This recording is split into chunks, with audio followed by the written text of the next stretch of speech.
नमस्कार। आजकल भारत के जो राजनीतिक पृष्ठ हैं, उस पे एक ही चर्चा का मुद्दा चल रहा है, द केरला स्टोरी, धर्म परिवर्तन का मुद्दा, लव जिहाद का मुद्दा। और देश की जो राजनीति है, बड़ी गरमाई हुई है। कुछ क्षेत्रों में इस मूवी को बैन घोषित कर दिया गया है और कुछ ने इसे राजनीतिक रंग ऐसा दिया है कि लोग ना चाहते हुए भी मूवी देखने के लिए मजबूर हो रहे हैं। डायरेक्टर्स की मेहनत है, इसमें बहुत कुछ चल रहा है भारत के राजनीतिक पृष्ठों में और भारत के जो मीडिया चैनल्स पे। इसमें आजकल यही बात बल पकड़ रही है, द केरला स्टोरी, लव जिहाद का मुद्दा। आप जानते हैं कि इस कहानी के अंदर जो मुद्दा उठा है कि जो लड़की ने बताया एक टीजर के द्वारा, फिल्म को शुरू होने से पहले, जो थिएटर में लॉन्च होने से पहले जिसकी statement as a teaser, as a trailer आई है कि मेरे जैसी 30,000 लड़कियां इसी चीज को झेल रही हैं। जो 30,000 संख्या है उसको क्लैरिफिकेशन देने के लिए कहा गया है कि ये 30,000 के आंकड़े आपके पास कहाँ से आए। एक समाज की नागरिक होने के नाते या उस देश की बेटी होने के नाते मेरे मन में एक ही प्रश्न आ रहा है। ध्यान आंकड़ों पर ना जाकर अगर हम उन समस्या पर बात करें, तो हमारे देश में से एक समस्या और खत्म हो सकती है, उसका समाधान मिल सकता है। आंकड़े 30,000 हो या आंकड़े 20,000 हो या आंकड़े 10,000 हो, डजंट मैटर। मैटर ये करता है कि ये समस्या हमारे भारत में है या नहीं। ये मैटर नहीं करता कि ये इंसिडेंट केरल में हुआ या किसी और राज्य में हुआ। मैटर ये करता है कि ये भारत की घटना है या नहीं। हम सारे राज्यों को भारत से अलग कैसे कर सकते हैं? हम तो भारत रूपी शरीर के ही अंग हैं ये सारे राज्य। अगर मान लो हमारे सिर पर चोट लगती है तो हाथ के रक्षा के लिए आगे नहीं बढ़ते हैं। पैर पर अगर चोट लगती है तो आंखें, मस्तक, हाथ सब आगे बढ़ते हैं पैर की सहायता करने के लिए। अगर भारत के किसी भी राज्य में ये संकट है, भारत के किसी भी राज्य में ये समस्या है, तो हमें समस्या के समाधान पर चिंतन करना चाहिए, ना कि ये कि इतने आंकड़े आपको कहाँ से मिले और इसका आप हमें प्रमाण दें।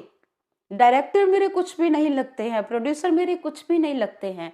वो देश मेरा भारत देश है जहां मैं बोर्न एंड ब्रॉट अप हुई हूँ, पली बड़ी हूँ। और साथ ही साथ क्या है, भारत की समस्या मेरे सामने जब आती है तो मुझे लगता है कि इसकी नागरिक होने के नाते, एक इसका अंग होने के नाते इसके समाधान की ओर मैं भी ध्यान दिलवाऊं।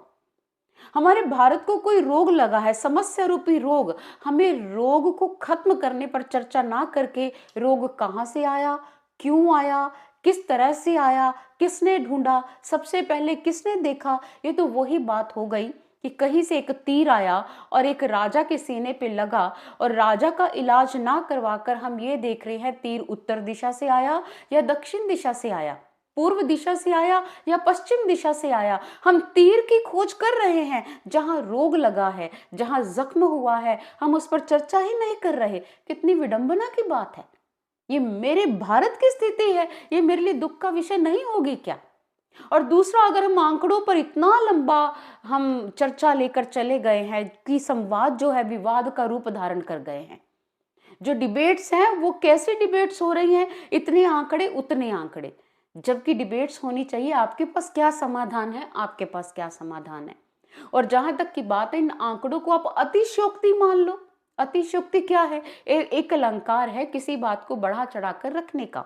उदाहरण के तौर पर, चूंकि मेरा ग्रंथों से नाता है, भारत के आध्यात्मिक धरोहर से मेरा नाता है, तो जैसे मैं ग्रंथ पढ़ती हूँ तो उसमें लिखा है जैसे अगस्त्य ऋषि सारा सागर पी गए।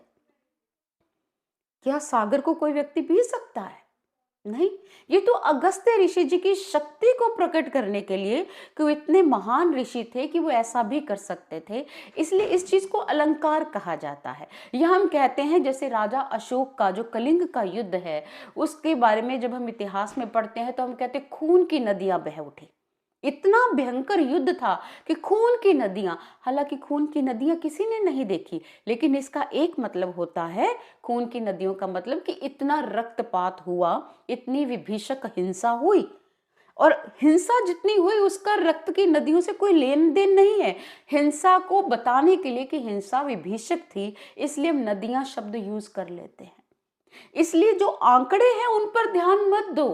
हमारे भारत में अगर ये सामाजिक समस्या सामने आई है, चाहे वो किसी भी राज्य की है, तो हम सब मिलकर, क्योंकि ये भारत हम सभी का है, हम सभी इसके नागरिक हैं, हम भारत माता की संतान हैं, हम इस रोग पे काम करें, ना कि इस रोग का व्यक्तिकरण किन आंकड़ों से किया गया, हम आंकड़ों में फंस कर रह गए। विडंबना की बात है, ये दुख की बात है। जागिए, सजग हो जाइए। इन सामाजिक आपदाओं से हमें अपने भारत को खुद ही मुक्त करवाना है, समस्याएं और ना बढ़ाएं। दी केरला स्टोरी जो आजकल चल रही है, लव जिहाद धर्मांतरण के मुद्दे पर है। समस्या तो है ही कि प्यार के जाल में पड़कर लड़कियां कैसे धर्म परिवर्तन कर रही हैं या लड़के कैसे कर रहे हैं। ये भारत के लिए एक समस्या है और समाधान की ओर बढ़े हम, ना कि हम किसी विवाद का अंग बने।